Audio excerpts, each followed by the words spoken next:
Welcome to Understanding Your Customer Profile, part of Sales Academy. Hopefully this is what you're supposed to be in right now. If not, feel free to stay. This is one of the learning series brought to you by WeWork Labs. As most of you probably know, but some of you might be new to this, WeWork Labs is WeWork's entrepreneurial support platform for startups and small business members. We run educational series like this one, as well as many others, and connect you with experts across the globe and give you access to over $400,000 worth of perks. And it's all completely free, included in your WeWork membership. More information about WeWork Labs will be included in any follow-up comms that you get if you want to learn more. And I'll get a little bit into the session, what to expect from the session today, and a quick welcome to our speaker, Marie. But I encourage you to stick around till the end if possible, because that's when we'll answer your questions. And the questions can be sometimes just as valuable as the pre-prepared material. So be sure to ask your questions in the Q&A function at the bottom of the Zoom. If you hover over your Zoom screen, you'll see a little Q&A thing next to the raise hand. Be sure to pop your question in that so I know where to find it at the end. I can't guarantee questions asked in the chat won't get buried. That's why that's important. Do encourage you to participate in the chat as we go. Have fun with that. It's a great way to add to the session and get value from your peers as we go. So this session is going to be a little bit more focused on story and message and won't rely as heavily on slides as some of our other sessions, but we will be sharing resources at the end for you to interact with because we very much believe in learning by doing. So don't freak out. Don't worry if you're not taking notes a million miles a minute. You'll have everything in your inbox that you need. Oftentimes, there is a divide between marketing and sales in large organizations. And sometimes even smaller, younger ones have this problem too. And often, almost often, it leads to some kind of problems. You can probably think back on a previous role or maybe even a current organization that you've worked with before where there was a discrepancy between how your sales team and how your marketing team perceived their customer and who they thought their customer was and what they wanted. And those kinds of divides can be extremely problematic. Your frontline marketing team needs to know who your customers and clients are, and they need to have a feedback loop with your sales team to make sure that those things can adapt as market conditions change. If there's one theme of 2021, it's be ready for anything. We thought 2020 was going to be the hard one. Turns out we were a bit preemptive. So with that in mind, today we're going to go over what to be sure you really know about your customer, how to think about your customer's culture and culture on many levels, as well as signs to look out for that might indicate trouble brewing in the horizon. And of course, answering your fantastic questions. So real quick, a little bit about our speaker, Marie Steiner. She was recommended from our very own WeWork member network in Thailand. And Paper and Page, the agency she works for, is a highly respected, award-winning digital marketing and strategy organization. They really understand that people are at the heart of good digital strategy, and everything has to build on that. And low-key honesty right now, their website is just really beautiful.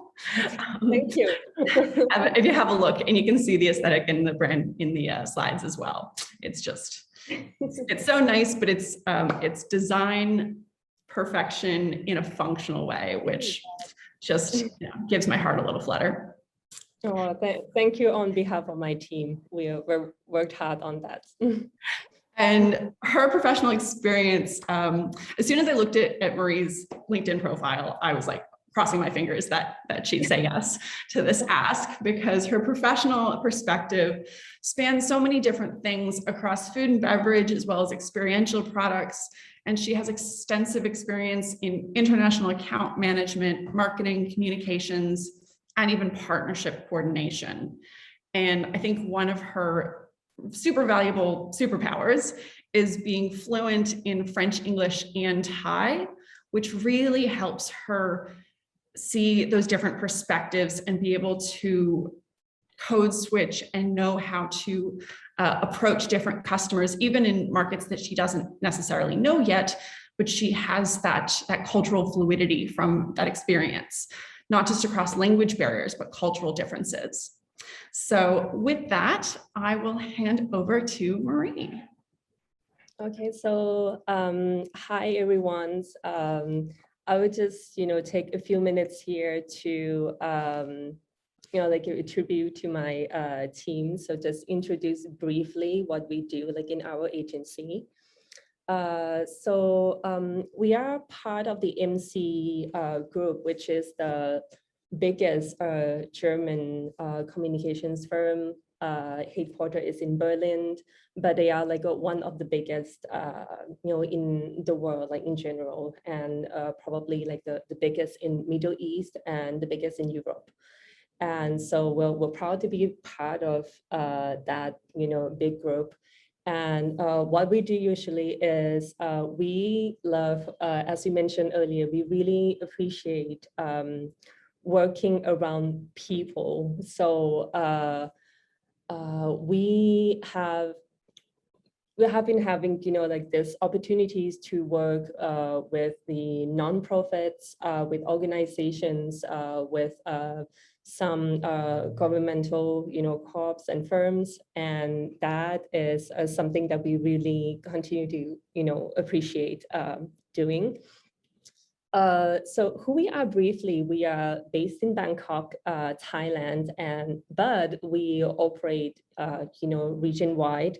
So basically Southeast Asia, but not just like limited to only Southeast Asia.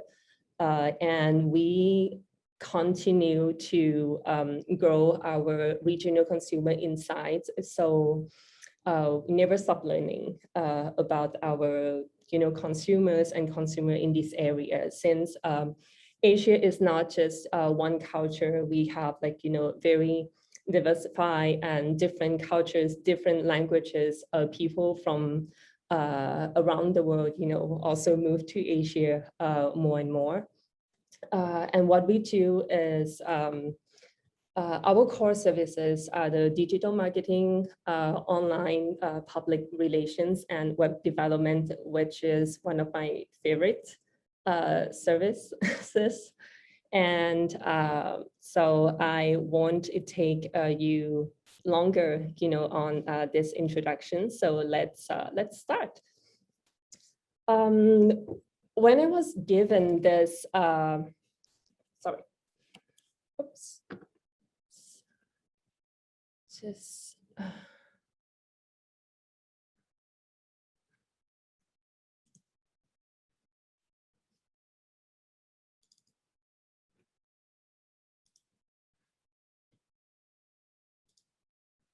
oh, something went wrong. Just a moment, please. Oh, good. No worries. Just one moment. I will reshare my screen shortly.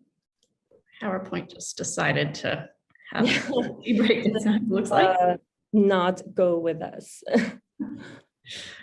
yes. Okay, I think this should be fine now. No worries. As you reconnect, just a quick reminder with everyone that keep the chat flowing as the presentation goes. The chat discussion is great, but there's also the Q&A at the bottom. Sure. Okay, so back to us. Okay, so let's get started. So for the introduction part, I think that everybody here already knows about, what the customer profile is, what we learn at school, what you should do when you enter a company, when your company or startup, starts a new project, service, product. You would start building your customer profile, which would, for the B2C, you would try to build this dream customer list for your product, your service, your company, based on the ages, genders, geo, income, habits, their activities, what they like in general, which is not wrong, which is like a very good basis for that. And for B2B, then you would head, to something similar, which is, the industry, again, geo, the size of the companies, the revenues, the tools that your clients might use, the ambitions, which could, reflected through their visions and mission, of course, the roles of your clients, for example. But in this session, we are not going to talk about how to build a customer profile. You all know that already, and I will not be teaching you something new here. But we are going to get to make it one step further here, which is trying to understand your customer profile. So when I mentioned, understanding your customer profile, like what does this mean? It's actually, so before we go further, this actually means that you and your team, your company will need to take one step back and start listening and observing your potential clients and customer. So let me give you an example here.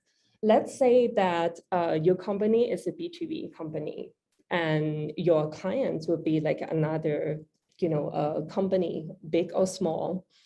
You will probably have a contact person that you will need to get in touch to, to update your project improvement for each, milestone. But to be able to understand like this person, you need to go deep and try to split into like different parts that will help you understand your clients. And this starts simply with the personality.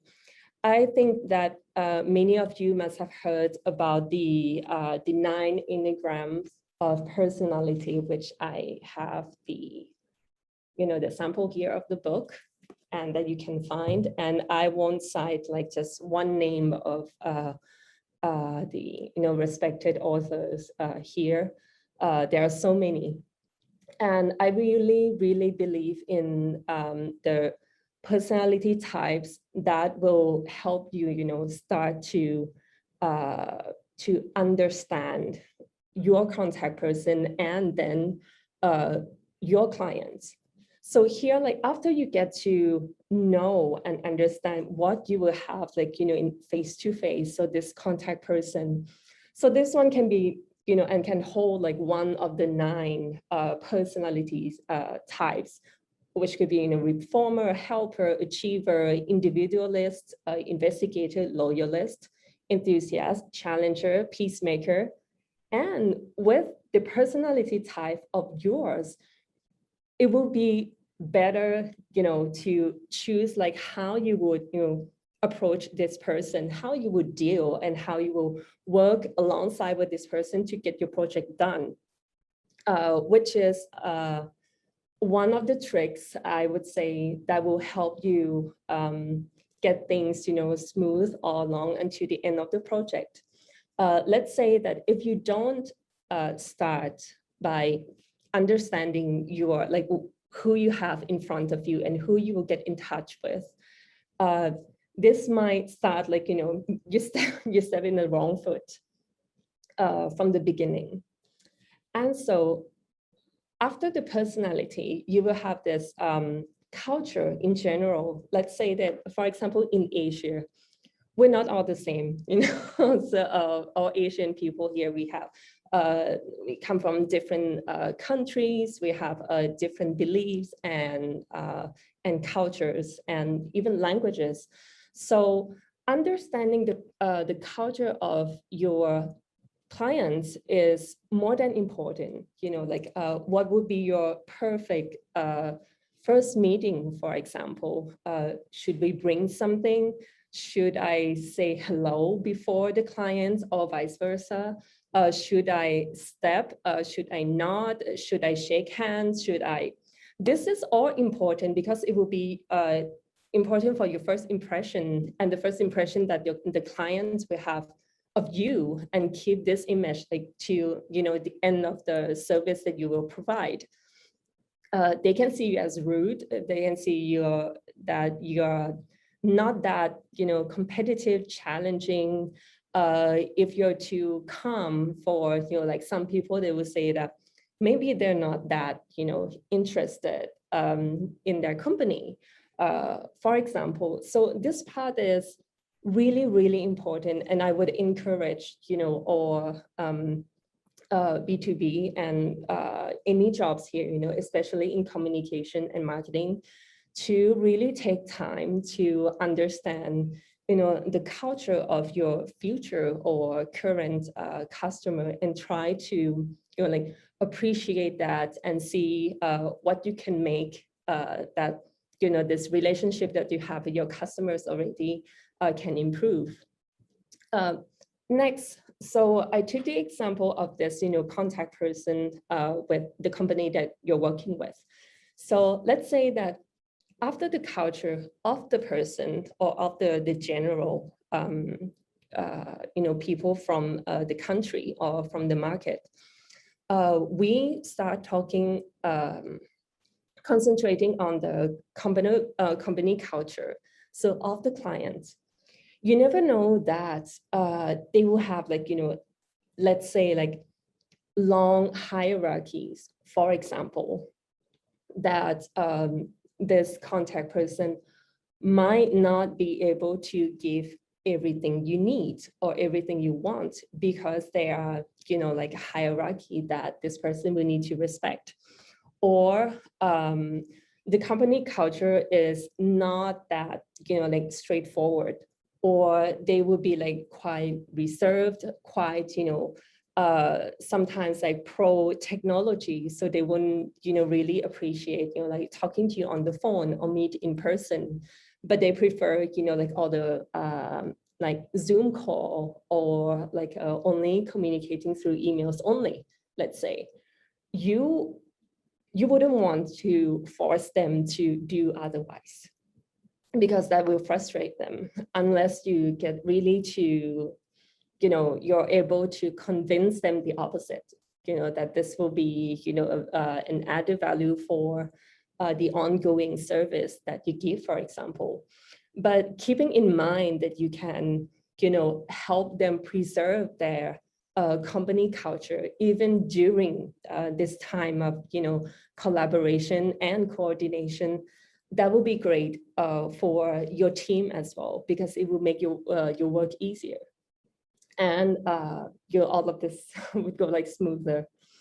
And last but not least, the decision-making process inside your company's, your customer's company, which sometimes we don't really understand this from the beginning, even from the initiation phase, when you start planning, any project.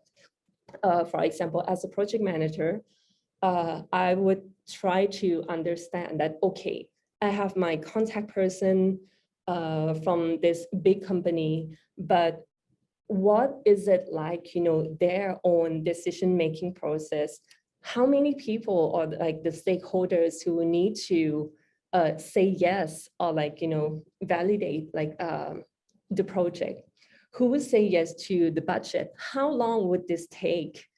And this is something that if you don't understand, or if you can't get close to this contact person from the beginning of the project, it would sound weird, if you ask this person directly, oh, by the way, can you tell me how long, your company would take to decide on something? It's not something that you would, ask directly like this.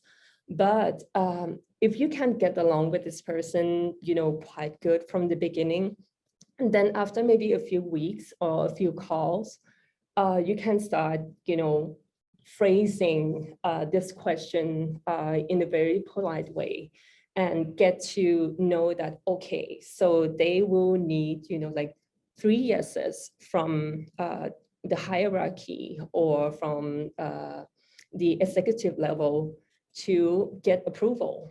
Okay, fine. How long would that be? 3 weeks, 4 weeks, and you will be able to plan ahead, like your project timing, like timeline, depending on this as well.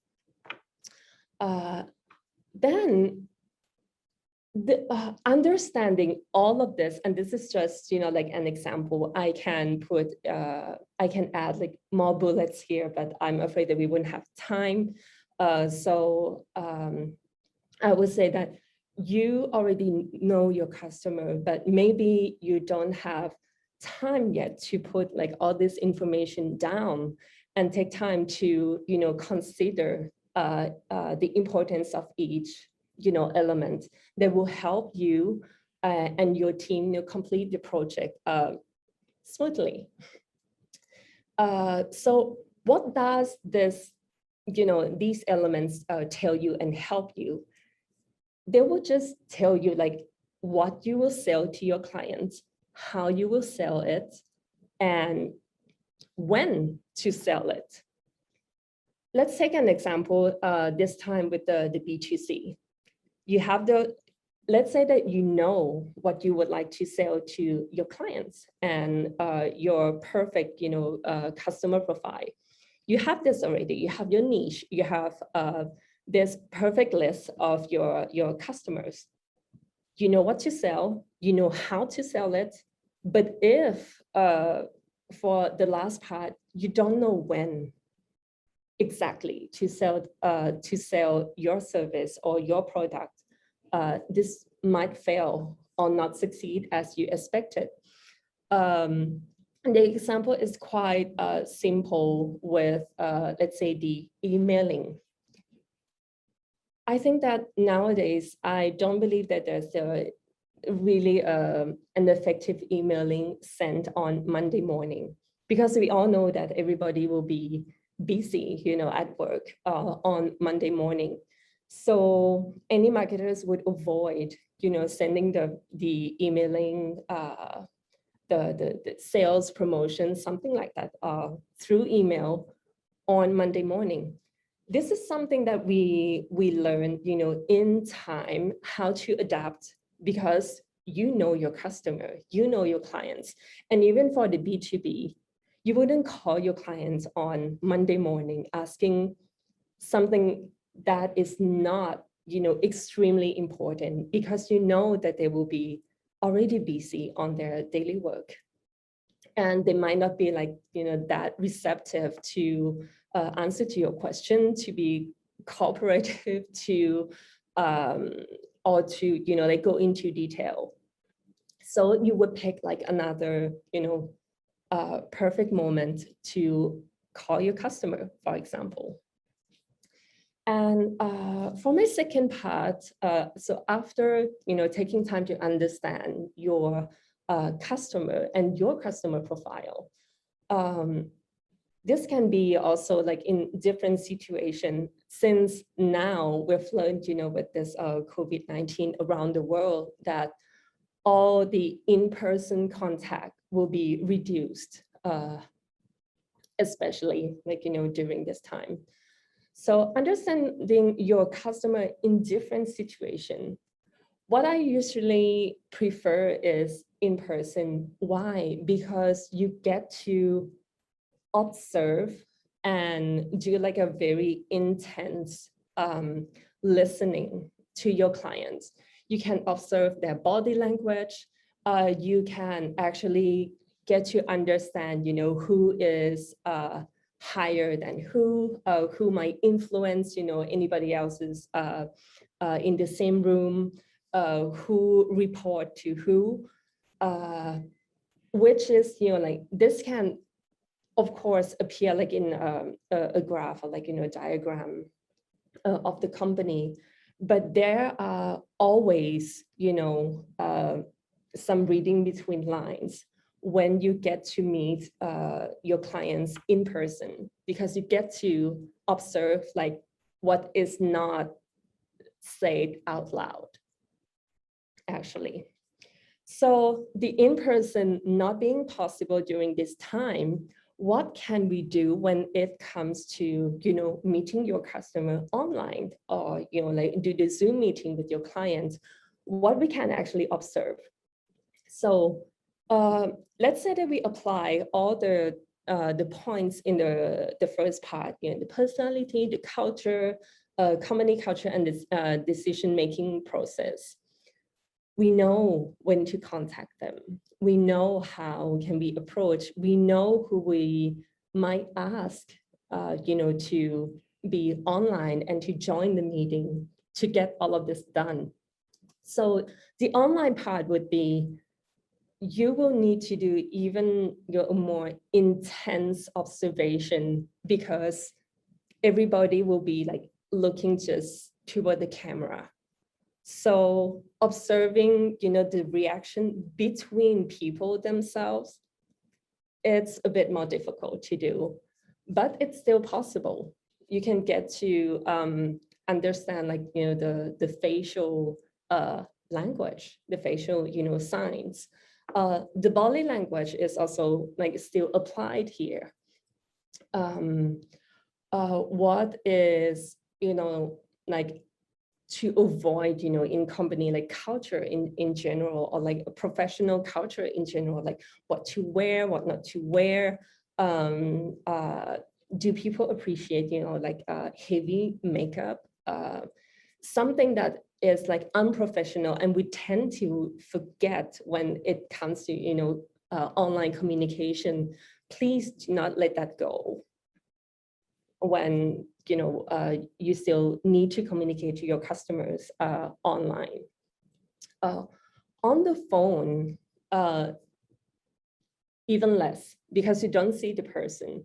But again, the elements in the first part still apply. You can still try to listen to the tone of your customer's voice. For example, is he or she showing, doubts? Is there like any unsaid, question that you might need to insist on? Is this person trying to hide something? Is this person knowing something that you should know, or, or just like ignoring, and so you will need to contact another person, or like ask for further detail, but this person might not be able to answer to your questions anymore, for example. Through text, this will apply to emails in general, but also like the typed letters, which we actually do less and lesser. But through emails, what you can actually see when there's like a template used behind an email, meaning that the person might not have the time to like go into detail with you, or you're not considered as somebody that special yet, that this person might need to take time to write a customized email for you, for example. So answering to your important clients, especially for the B2B context, I would tell my team to avoid using any template email when we reply to our clients. Why? Because it's so easy to detect, and it's so easy to get the person frustrated, considering that this person is just anybody or another person on the list. So this is like what to consider more in time. I know that we tend to say that use templates so you can gain time, but this is when through this course, understanding your customer profile, of course, comes in. When I said, take time to listen more, take time to observe more, and take a step back.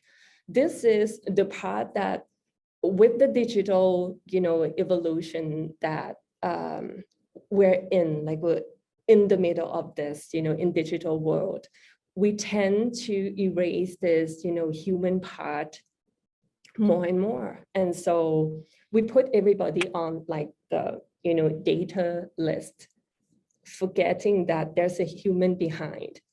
And any consideration that you can put, additionally to what you can give to them as service, as, products or consultation already, this is a little, plus that will show and that will make the difference to your customer. And last but not least, again, the data and online behavior. This will apply more to the B2B side. Market research is always important, of course, but not as important as, yes, Monica.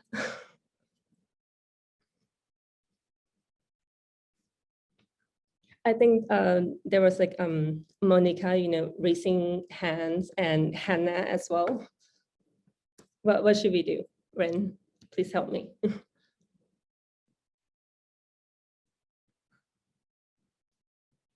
Okay. Oh, no problem. Okay. Okay. So thank you, Monica. But please do not hesitate to, ask questions afterwards. Okay.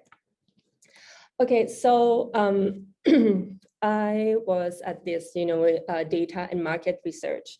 So I'm not saying that this market research and data that we can get online, and with this incredible tools that we have right now, any tracking tools, and I know that any marketer would be able to name like more than one that we actually use. But again, behind all of this, please keep in mind that you have a human.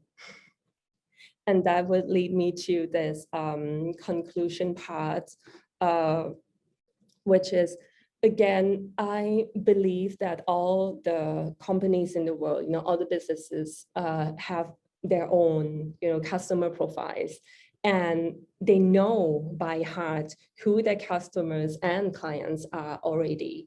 But when I repeat on the, this stepping back, please practice this intense observation and active listening to your customers will help you really improve the quality of your service, your products, your customer service, anything that will be related to your company's identity and mission and vision. All of this will help you strengthen your company in time. As I said, the market competition is harsh today, and this digital tools is taking us somewhere that we've never been before, and everything is moving so fast that we tend to forget about like who's actually like behind the screens and all the data that we get every day and we see every day. But again, just when you think about this, when you get the time to press on pause, please press the the pause button, step back and take a look again at your customer profile. And as we all know that, the tools evolve all the time, the services as well, the internet, the digital world as well. There are new tools every day. There are new platforms every day, new services, new products every day, but also your customers will evolve with the market and with the world. Thank you. Awesome. So with that, we're actually is closer to time than we were with our last session. Oh my God. But we are at the top of the hour. So thank you so much, Marie, for joining us and sharing so much wisdom with us today. It's my pleasure. Thank you so much to all the amazing questions and comments Thank and you. our members joining us from all across various parts of our time zone or our region, different time zones. And the next program, the next session in the Sales Academy program is up on Thursday, and that will be successful prospecting in the digital age. So I know we had a couple of very good questions that went into detail actually about prospecting and validating customer lists and figuring out how to find new customers. So definitely tune into Thursday's session with Kartik Day of HubSpot. He is just a wealth of knowledge and also just a great supporter that I've known for many, many years, knows lots of things and lots of people in the broader startup ecosystem across Australia and beyond. And be sure to keep an eye on your inbox for the email with all of the resources and references from today's session, as well as a little bit more info about stuff that you might find useful. And you can just reply to that if you have any questions, comments, suggestions, anything of that nature. Thank you so much, Marie. Have a lovely rest of your day. You too, and all the same for all the attendees. Thanks so much, guys. Thank you. Bye.